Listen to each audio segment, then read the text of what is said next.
बिस्मिल्लाहिर्रहमानिर्रहीम। सैयद हैदर रज़ा ज़ैदी और आप देख रहे हैं जुर्म की पकड़। जैसा कि मैंने कई प्रोग्राम अपने किए और 3 से 4 माह पहले ये इंकशाफ कर दिया कि ये नई टेक्नोलॉजी के आने वाले एसी इन्वर्टर जिसके अंदर 32R गैस का इस्तेमाल और 600 गैस का इस्तेमाल हो रहा है, जबकि ये कंपनियां इतनी ख़तरनाक गैस इस्तेमाल करते हुए क्वालिटी को कमज़ोर से कमज़ोर करती जा रही है।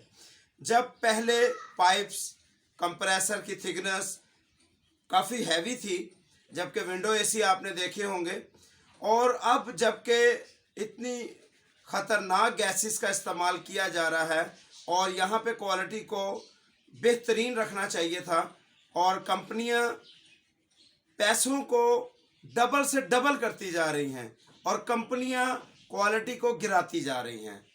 जब मैंने प्रोग्राम शुरू किए, पाकिस्तान में एक भी धमाका नहीं हुआ था और मैंने इंकशाफ किया कि आने वाले वक्तों में 50 सेंटीग्रेड पर ये धमाके शुरू हो जाएंगे।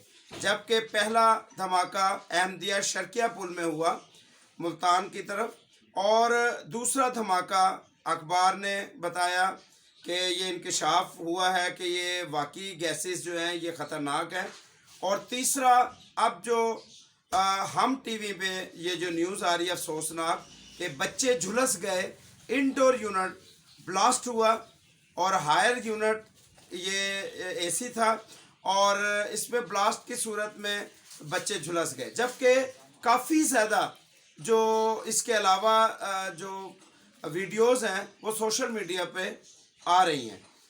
मैं आज भी आप लोगों को अपने प्रोग्राम के तवस्सुल से कहता हूँ, ऐ लोगों जाग जाओ, इस इन्वर्टर को अभी ना ख़रीदो, न्यू टेक्नोलॉजी के फ्रिजों को बंद कर दो, अभी ना परचेज़ करो, क्योंकि ये फ्रिजें आप अपने ज़रूरत के मुताबिक बिजली बचाने की खातिर ख़रीद तो रहे हैं, लेकिन आप दर हकीकत अपने बाल बच्चों के लिए, अपने लिए ख़तरा ख़रीद रहे हैं। मना हो जाए, ना ख़रीदें, ये प्रोडक्ट का बाइकाट कर दें। अभी इन प्रोडक्ट में ना जो क्वालिटी इंक्लूड की जा रही है और ना ही इसकी गैसेस को और दूसरे जो मैकेनिक हजरात है इसको ना अवेयरनेस पैदा की जा रही है।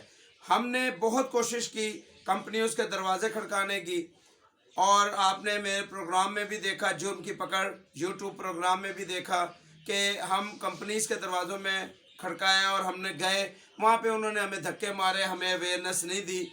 हम यहाँ पे अपील करते हैं तमाम कंपनियों को कि खुदारा पाकिस्तान में जो आप मटीरियल लेके आ रहे हो, पाकिस्तान में जो फ्रिज और एसी लेके आ रहे हैं, ये नहायत ही इसका जो मटीरियल है कमज़ोर है, जो कि ये गैसेस का जो ख़तरनाक गैसेस है इसको कंट्रोल नहीं कर सकता।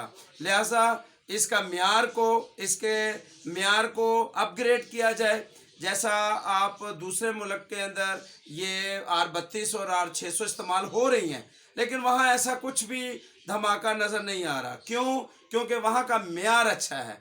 यहाँ पर पाइप सिल्वर के कर दिए गए हैं, मज़ीद थिकनेस जो कंप्रेसर की थिकनेस है उसको कम कर दी गई है और मज़ीद कम से कम करते जा रहे हैं, जबकि जो पेमेंट और इसके परचेस जो बायर जो है वो उसको पेमेंट जो है वो ज़्यादा दे रहा है। जहां 70 और 80 हज़ार का एसी था, आज 1.5 लाख और 1.25 लाख रुपए में पहुंचा हुआ है। तो लिहाजा मैं कानून नाफिज करने वाले अदारों को यहाँ जगाना चाहूँगा, यहाँ कंपनियों को जगाना चाहूँगा, और यहाँ मैं अपने अवाम को जगाना चाहूँगा। खुदारा आने वाले वक्तों से डरें और ये इन्वर्टर ख़रीदना बंद कर दें, या कंपनियां जो है इसकी क्वालिटी को इंक्लूड करें। बहुत शुक्रिया। हर प्रोग्राम देखिए मेरा, क्योंकि मेरा हर प्रोग्राम आपकी अवेयरनेस पर मुश्तमिल है, और ऐसे ही प्रोग्राम देखने के लिए देखते रहें जुर्म की पकड़।